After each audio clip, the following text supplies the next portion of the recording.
মাফ করলে এটা আলাদা শান্তি আছে ভাই। আপনি মাফ করবেন, দেখবেন আপনি দিন শেষে ভালো আছেন।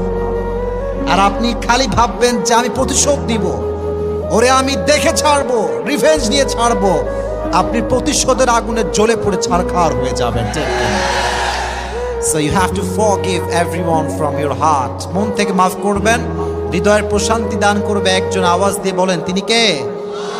মাফ করা শিখবো। আর যুবকদেরকে বলবো, তোমরাও মাফ করা শেখো। বেঈমানদেরকে তোমরা আল্লাহর জন্য ছেড়ে দাও, আল্লাহ ওদেরকে দেখে নেবে ইনশাআল্লাহ। যারা প্রতারক, যারা বিশ্বাসঘাতক, যাদের কথা কাজে মিল নাই, এদের সাথে কোনো সম্পর্কের দরকার নাই। এদের জন্য আল্লাহ একাই যথেষ্ট। ঠিক কিনা বলেন যুবকেরা? আমরা তো বড় মনের মানুষ, আমরা তো ব্রড মাইন্ডেড পার্সোনালিটি বিলং করি। আমরা মাফ করে দিব, বাদ বাকি আল্লাহ ভরসা। ঠিক কিনা যুবকেরা? তাহলে প্রথম মেসেজ আজকের এই মাহফিলে, এই যে আমাদের হৃদয়টা আছে, এই হৃদয়ে কোনো হিংসা বিদ্বেষ থাকবে না, কারোর জন্য কোনো প্রতিশোধ থাকবে না। একটা সুন্দর হাদিস শোনাই। নবীজি বলেছেন, আমার জীবনের সবচেয়ে বড় আমল কি তোমরা জানো? সাহাবা একরাম বলল, ইয়া রাসূলুল্লাহ, বলেন কি আমল যেটা সবচেয়ে বড় আমল? নবীজি বলেন, এটা কোনো তাহাজ্জুদ নয়, এটা কোনো দান নয়। ইন ইসতাতা'তা আন তুসবিহা ওয়া তুমসিয়া ওয়া লাইসা ফি কলবিকা গাশশুন লিআহাদিন ফাফআল যালিক ওয়া যালিকা মিন সুন্নতি ওয়া মান রাগিবা আন সুন্নতি ফালাইসা মিন্নি। নবীজি বলেন, আমার জীবনের সবচেয়ে বড় সুন্নাত আমল হচ্ছে তুমি এক রাত কিংবা একটা দিন এমন ভাবে অতিবাহিত করবে যে তোমার হৃদয়ে কারোর জন্য কোনো হিংসা বিদ্বেষ থাকবে না। এটাই আমার সবচেয়ে বড় আমল। সুবহানাল্লাহ পড়েন আপনারা।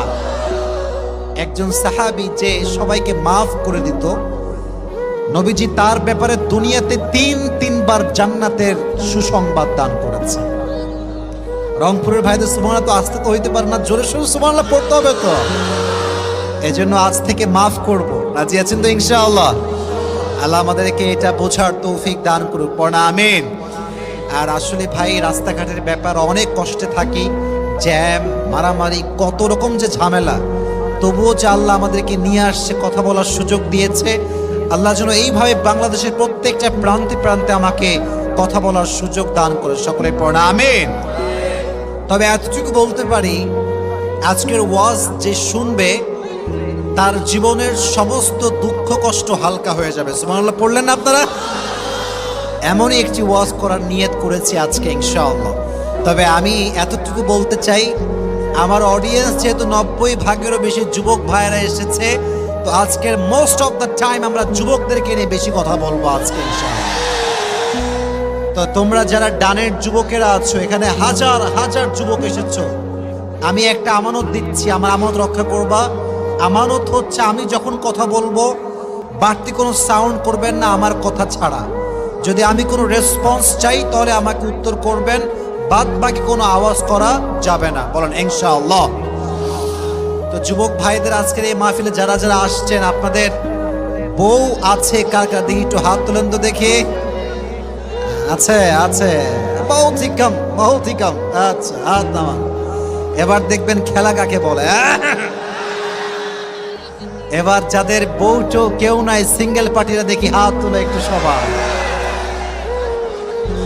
সবাই বউ নাই সবার? Sure sure sure 100% confirm?